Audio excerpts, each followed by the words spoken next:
Northeast Ohio's best coverage. This is News Channel 5.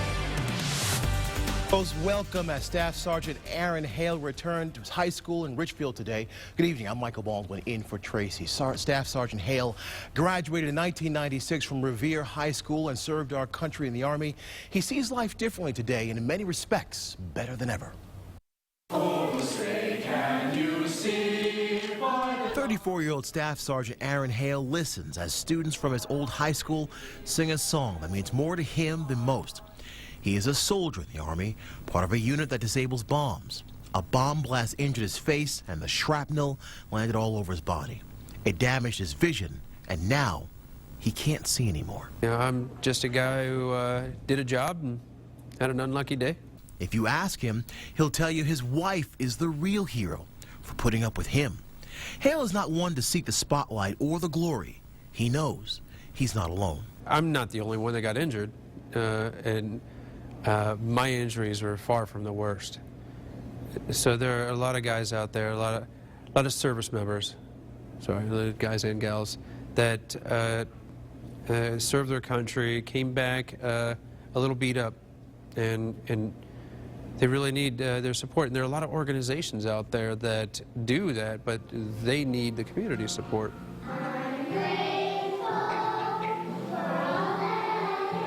As the tribute played on, Hale will be the first to say he didn't ask for this. I didn't join the service for thank yous. Right. No, but as a community, we'll do it anyway, because that's what we do. We say thank you.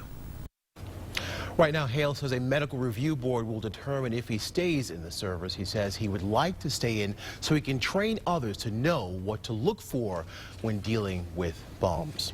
New at 11, Jackson Township Police Chief David Zink has been placed on administrative leave.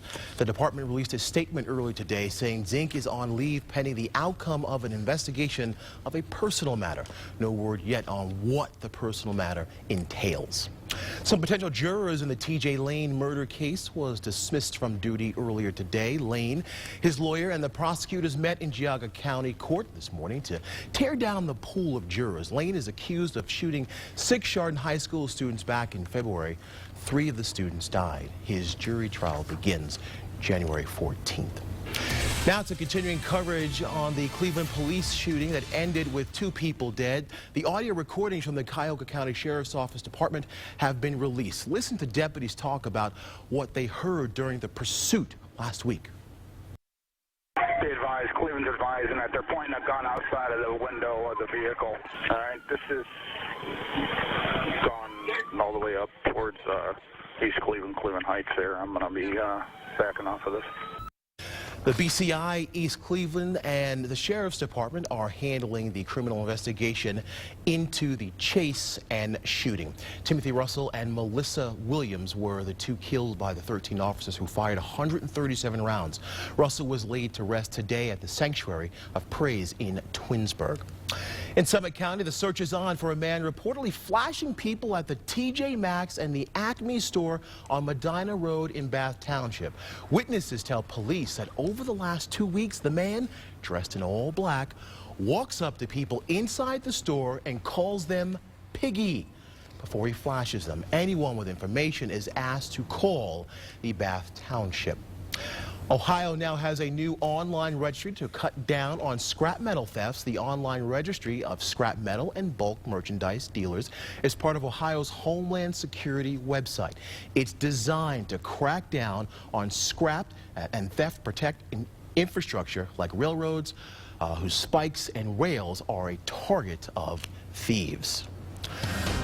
All right, Trent, you know, a lot of people are going to be going to church tomorrow. What should they do? Should they bring in the umbrella? What's going on? You know, I believe most of your Sunday morning will be on the dry side, so you can leave your umbrellas at home for the first part of your Sunday. But if you have plans on being out past around, late morning, right around midday, you'll need to take those umbrellas with you. Let's go straight to it right now. Here's your Power 5 forecast. This cold front right here, we can thank that for ending the rain, at least for now, but it is going to make things quite cold out there overnight tonight. Temperatures, because of the thick clouds, we're still holding on to near 40-degree temperatures, 39 in Akron and Canton, 40 right now in Cleveland, but we have north winds overnight tonight, and right there, 34 in Toronto, 36 in Detroit, We'll see low to middle 30s by the time you're waking up early Sunday morning. So here we go. Tonight, much colder, despite the fact that we will stay cloudy with a little bit of patchy fog out there. The rain returns with the warmth tomorrow. Looks like we'll hit 50 degrees, but I'll be tracking rain. I'll let you know when you can expect those first raindrops and how those Browns are going to fare with the weather cooperating. We'll talk all about that coming up. All right, buddy. Thank you very much. After 2 long months, the last of local quintuplets is home just in time for the holidays. I can't talk because I'm too excited. It's long awaited. Brunswick teachers Leanne and Jacob Alferno welcomed their 5 kids, Giovanni, Brooklyn, Jade, Kensley, and Leighton, back in October. But the babies were premature and too small to take home. The biggest was born at nearly 3.5 pounds. The smallest was just under 2.5. They kept coming home in stages, which we thought would be good, but it kind of felt like something was always missing. So, now that we have all 5 home, it's kind of like complete, and the madness is really going to start now. The couple says they are grateful for the community who has helped them get their house quintuplet ready. Leanne and Jacob also have a 10-year-old daughter, Lexi, whose birthday is today. Happy birthday, Lexi. Cleveland Hopkins Airport's one and only flight to the North Pole took off earlier this evening, taking along several deserving kids and their families to the North Pole. It was a special flight organized by United Airways and a few Cleveland area hospitals. Also on board, the plane was our own News Channel 5's Stephanie Ramirez, who's described it as the best flight ever. Charlie, Jonathan, Michael, Morgan, Naomi, and so many more. At such a young age, these kids suffer from life-threatening illnesses, but tonight, not one kid cared. How excited are you? Really excited. Where are you going today? To the North Pole. That's right. They all got to fly to the North Pole. It gives us an opportunity to allow the families to forget about their troubles and just have fun. They bring kids to another world where Santa and Mrs. Claus greet the children and share presents. It's called the Fantasy Flight, a partnership with United Airlines and a few Cleveland area hospitals that pick deserving kids and their entire families to take a trip up north. But this is the first year the plane actually left the tarmac, flying over Cleveland, and what a flight it was. It was a flight before Christmas and all through the jet. 7 swans are swimming easily, and a partridge in a pear tree.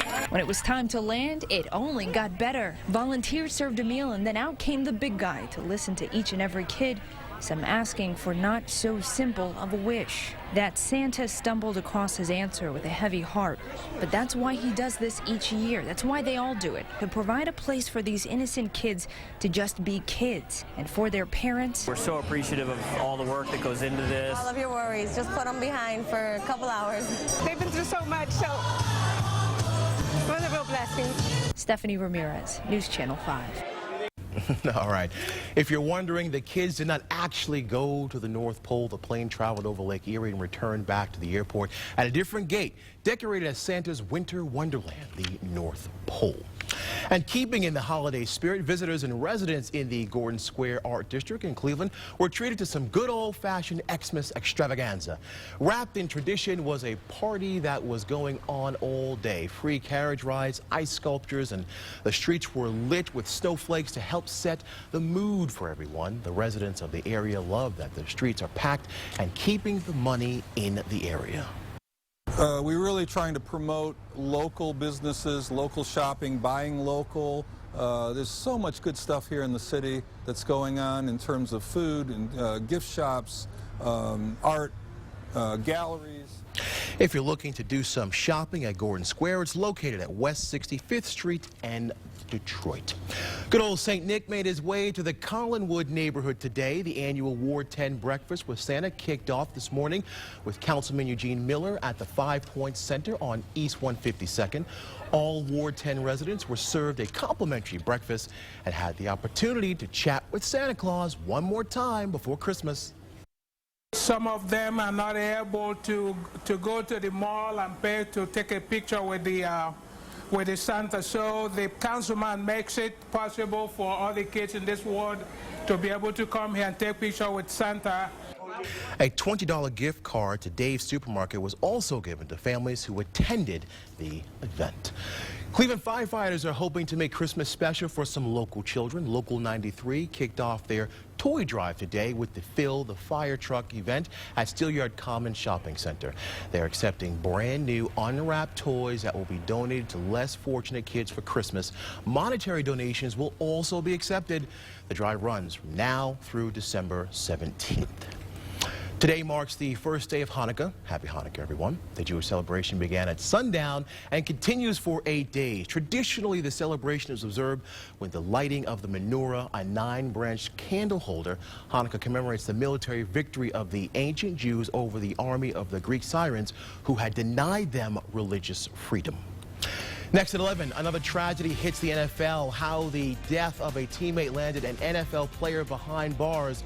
Also, Psy goes anti-American, why his fans are turning on him thanks to a 2004 concert. Plus, elderly abuse is on the rise. What signs to look for to determine if your loved one is being mistreated? News Channel 5 at 11 is back in